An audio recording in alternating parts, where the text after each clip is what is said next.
Luxurious seats, in flight entertainment, बेहतरीन food. ये 2005 का साल था जब भारतीय एविएशन इंडस्ट्री की उड़ान ने दुनिया का ध्यान अपनी ओर खींचा। Aboard Kingfisher Airlines. Food has always been my passion and drinks my business. Kingfisher Airlines. Fly the good times. Liquor king कहे जाने वाले विजय माल्या की एविएशन इंडस्ट्री में एंट्री ने हवाई सफर करने वाले भारतीयों को ही नहीं बल्कि पूरी दुनिया को मंत्रमुग्ध करना शुरू कर दिया। विजय माल्या एक ऐसी एयरलाइंस बनाना चाहते थे जो बाकी एयरलाइंस से अलग हो, अनूठी और बेहतरीन सुविधाएं देती हो और प्रीमियम क्लास ट्रैवल का एहसास करवाए। ऐसा हुआ भी और जल्द ही भारत में हवाई यात्रा करने वालों की पहली पसंद बनने लग गई विजय माल्या की किंगफिशर एयरलाइंस।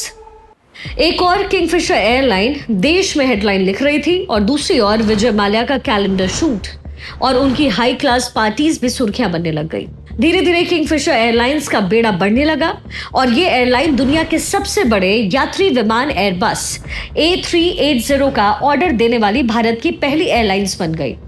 लेकिन महज 7 साल में ही न सिर्फ ये विजय माल्या की किंगफिशर आसमान से जमीन की ओर गोते लगाने लगी बल्कि विजय माल्या का रुतबा भी उनकी ढलती एयरलाइंस के साथ कम होने लगा।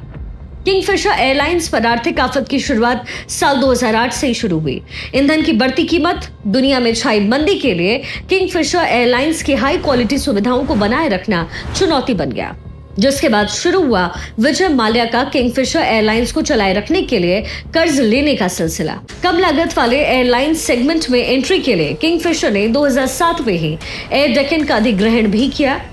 इससे किंगफिशर को अधिक रूट और कस्टमर्स के बड़े सेगमेंट तक पहुंचने में मदद मिली, लेकिन इससे भी किंगफिशर पर आर्थिक बोझ बढ़ा और जिस फायदे की उम्मीद विजय माल्या को थी वो नहीं मिल पाई। नतीजा ये हुआ कि 2011 तक आते आते किंगफिशर गहरे कर्ज के जाल में उलझ गया। हालात ये बन गए कि किंगफिशर एयरलाइंस अपने कर्जों का भुगतान करने में डिफॉल्ट होने लग गई।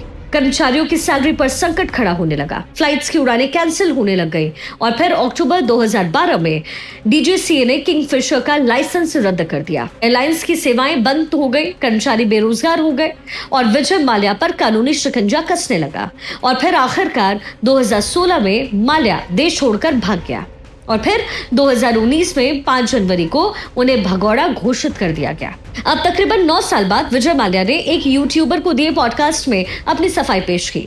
विजय माल्या की सफाई का पूरा विश्लेषण करने से पहले मैं आपको ये बता देती हूँ कि विजय माल्या पर दरअसल किस बैंक का कितना कर्ज है। आरोपों के मुताबिक देश के 17 बैंकों से विजय माल्या की कंपनी ने तकरीबन 6,300 करोड़ रुपए का कर्ज लिया है।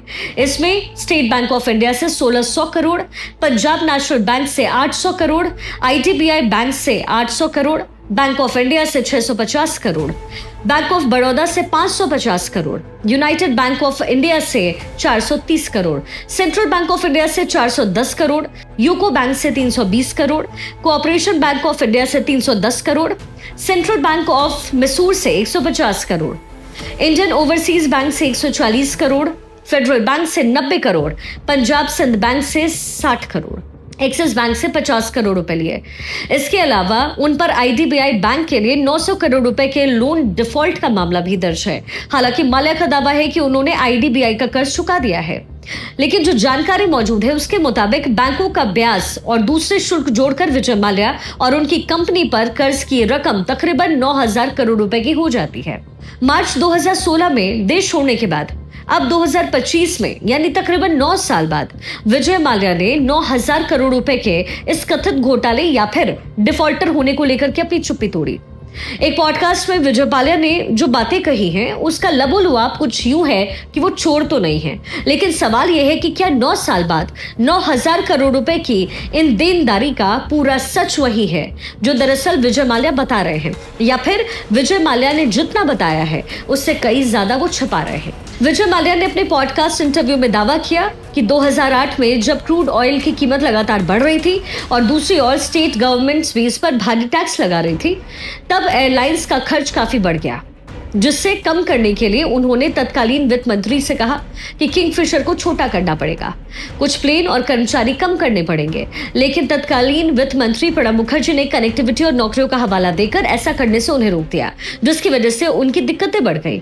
माल्या का यह भी दावा है कि उन्होंने बैंकों को 2012 से 2015 तक 4 बार सेटलमेंट ऑफर दिया, लेकिन बैंकों ने उनके 5,000 करोड़ के ऑफर को ठुकरा दिया। माल्या का यह भी कहना है कि उनकी लाइफस्टाइल उनकी निजी पैसे से चलती थी और बैंकों के लोन का उससे कोई लेना देना नहीं था। और साथ ही साथ उनका दावा यह भी है कि विजय माल्या देश छोड़कर भागे नहीं थे, बल्कि 2016 में तत्कालीन वित्त मंत्री को उन्होंने जानकारी दी थी, यानी अरुण जेटली को, कि जेनेवा में पहले से तय एक मीटिंग के लिए वो जा रहे हैं, लेकिन उनका पासपोर्ट रद्द कर दिया गया है, जिस वजह से वो लौट नहीं पाए। हालांकि विजय माल्या के इस दावे को तो खुद तत्कालीन वित्त मंत्री अरुण जेटली ही खारिज कर चुके थे।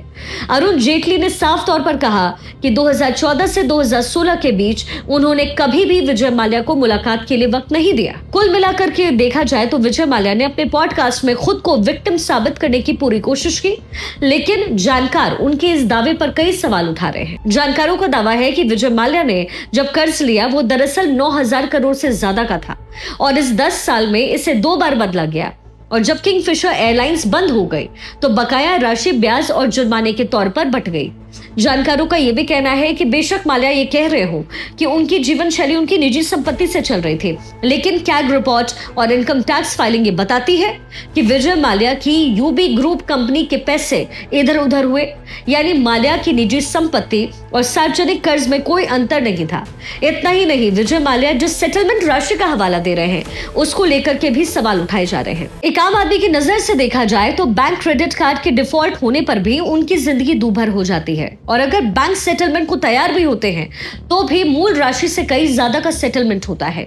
लेकिन विजय माल्या कर्ज की रकम को भी पूरा भरने को तैयार नहीं थे। और जहां तक बात उनकी लाइफस्टाइल की है तो इसका खटकना भी लाजमी है, क्योंकि हजारों करोड़ रुपए का कर्ज लेने वाला शख्स जो अपने कर्मचारियों को उनकी सैलरी तक ना दे रहा हो, वो अगर महंगी पार्टियां करेगा तो क्या कर्मचारियों का दर्द नहीं बढ़ेगा? एक और कर्मचारी के घर का चूल्हा ठंडा पड़ा हो और दूसरी तरफ विजय माल्या पार्टियों में पैसे उड़ा रहे हो, ये ना तो सामाजिक न्याय हो सकता है, ना ही कानूनी।